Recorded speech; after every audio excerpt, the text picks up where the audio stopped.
langsung ada Utileli, Tafadholi, Utileli. Syukran Mbak Yana. Assalamualaikum Ustaz. Waalaikumsalam warahmatullahi wabarakatuh. Barakallahu fiik. Naam, tafadhali. Ustaz, kita kan diperintahkan untuk husnuzon kepada Allah ya Ustaz. Naam.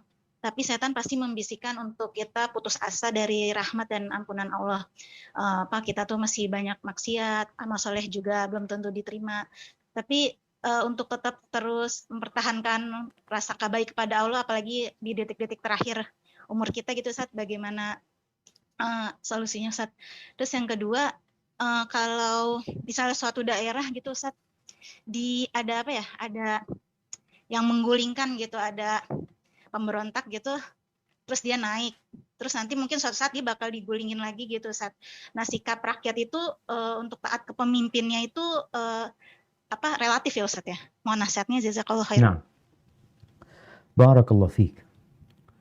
Ya, ahibati fillah, berkaitan dengan bagaimana menumbuhkan husnudzan kepada Allah Jalla Jalaluh, khususnya di akhir-akhir hayat kita. Tatkala kita sudah banyak melakukan dosa,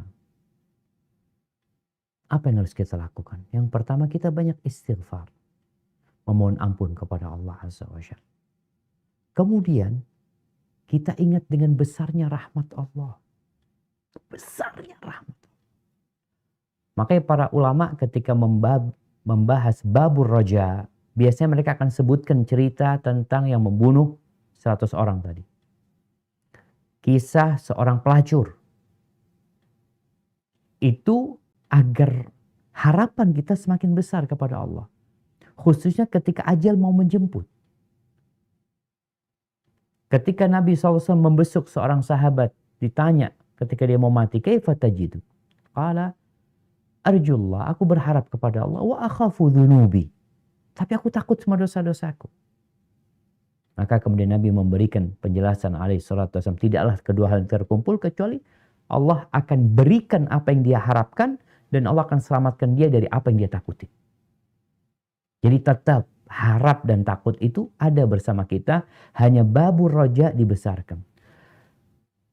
Di surat Al-Baqarah ayat 269 Allah menyebutkan, tadi disebutkan tentang bagaimana iblis ini asyaitan ya'idukumul faqra wa ya'murukum bil fahsya.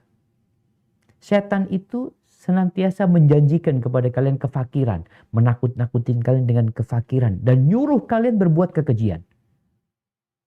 Udah takut fakir, bukannya malah minta sama Allah, mohon sama Allah, kemudian bersedekah. Takut-takutin sama setan. Kok kalau sedekah habis duitmu nanti?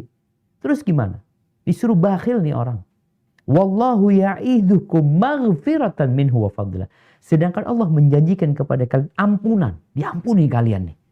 Dan dikasih tambahan dari hartanya dengan bersedekah. Wallahu wasi'un alim. Allah maha luas dan maha mengetahui. Maka mungkin dengan cara seperti itu kita dapat menepis bisikan-bisikan setan ini. Kalau bicara takut, kita tetap khawatir, kita takut. Tapi kita berharap karena Allah maha pengasih, maha penyayang. Adapun pertanyaan kedua berkaitan dengan sebuah negara yang terjadi revolusi di negara tersebut. Terjadi kudeta. Sehingga siapa yang harus ditaatin? Maka pemerintah yang menang. Umpamanya ada militer kudeta kepada negara yang sah. Cara ini memang tidak dibenarkan. Namun apabila kemudian mereka mengkudeta dan berhasil, lalu tampuk kekuasaan dipegang oleh mereka, stabilitas nasional terjaga oleh mereka, maka mereka adalah pemerintah yang sah. Walaupun sekali lagi caranya dia nggak benar, tidak dibenarkan. Tapi udah jadi pemerintah. Disinilah kewajiban kita untuk sami'na wa ata'na. Rakyat wajib. Kalau nanti terjadi lagi, pokoknya siapa yang berkuasa dan kekuasaannya itu memang tampak mereka yang menjalankan roda pemerintahan, ya mereka ditaati. Mungkin ada kelompok-kelompok yang ingin menggulingkan kembali. Ya, yang ada sekarang tugas rakyat ini pemerintahan yang ada sekarang.